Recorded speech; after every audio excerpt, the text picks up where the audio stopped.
శ్రీ గురుభ్యో నమః. మహాగణాధిపతి నమః. శివాయ గురు నమః. శ్రీ కామేశ్వరి నమః. టోరీ శ్రోతలకి శుభోదయ శుభాకాంక్షలు. నేను మీ సోమేశ్వర శర్మ సిద్ధాంతి. మేషం నుండి మీనం వరకు ఉన్నటువంటి రాశి ఫలితాలు నా పరిజ్ఞాన సంఖ్య మేరకు ఈ వారం రాశి ఫలితాలను తెలియజేస్తాను. ఈ రాశి ఫలితాలు ఆగస్టు 9వ తారీఖు నుండి 15వ తారీఖు వరకు వర్తిస్తాయి. ముందుగా గోచారం. మిథున రాశిలో కుజుడు, కర్కాటక రాశిలో రవి బుధ గురువులు, సింహరాశిలో కేతువు, కన్యా రాశిలో శుక్రుడు, కుంభరాశిలో రాహు, అదేవిధంగా మేన్ రాశిలో శని. చంద్రుడు మిథున రాశి, కర్కాటక రాశి, సింహరాశిలో సంచారం. తదుపరి మకర రాశి. మకర రాశి వారికి ఈ వారం చాలా వరకు అనుకూలంగా ఉంది. వ్యయాధిపతి తృతీయాధిపతి అయిన గురువు సప్తమంలో బలంగా ఉన్నారు. అదేవిధంగా అష్టమాధిపతి అయిన రవి కూడా సప్తమంలో ఉన్నారు. వివాహ సంబంధించిన విషయాలు సానుకూలపడుతుంది. ఆరోగ్యపరంగా చిన్న చిన్న ఇబ్బందులు ఏవైతున్నాయో సమస్య పోతాయి. దూర ప్రాంత ప్రయాణం కలిసి వస్తుంది. వ్యాపార పరంగాను ఉద్యోగ పరంగాను అనుకూలంగా ఉంటుంది. నలుగురిలోని పేరు పెక్కాతలు తెచ్చుకుంటారు.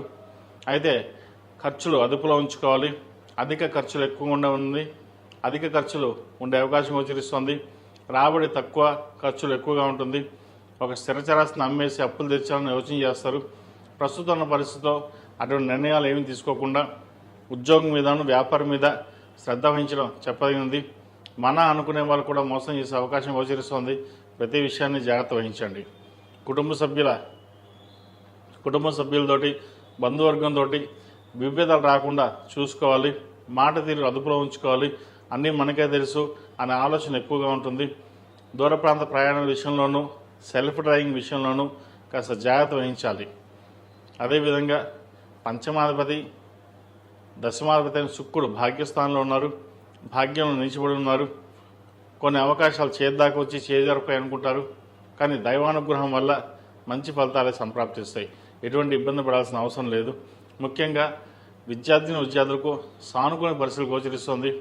దూర విద్యకు సంబంధించిన వ్యవహారాలు కావచ్చు, సినిమాటిక్ రంగాల్లో ఉన్నవారికి, సినీ విద్య అభ్యసించే వారికి, ఫ్యాషన్ టెక్నాలజీ, అదేవిధంగా వైద్యోత్తులు ఉన్న వారికి మంచి అవకాశాలు కలిసి వస్తుంది.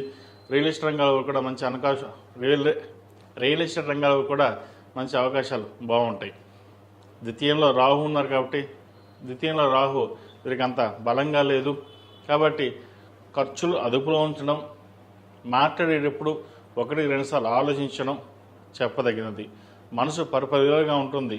ఏం చేయాలి, అలా చేయాలి, ఇలా చేయాలి, పరిగెత్తాలని ఉంటుంది. కానీ ఎటువంటి సొంత నిర్ణయాలు తీసుకోకుండా ఆచితూచి అడుగులు వేయండి.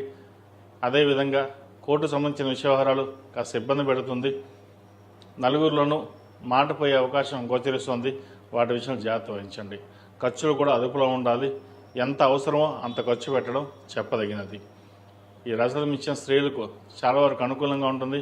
మీరు ఏదైతే కోరుకున్నారో ఉద్యోగం కావచ్చు, బిజ్జులో మంచి సీటు కావచ్చు లభించే అవకాశాలు గోచరిస్తుంది. చెప్పుకోదగ్గ స్థాయిన ఇబ్బందులు ఏం లేవు. అయితే ఆరోగ్యపరంగా స్టమక్ సంబంధించింది, స్కిన్కి సంబంధించింది, అదేవిధంగా సైనస్ సంబంధించిన విషయవహారాలు బట్టి కాస్త జాగ్రత్త వహించండి.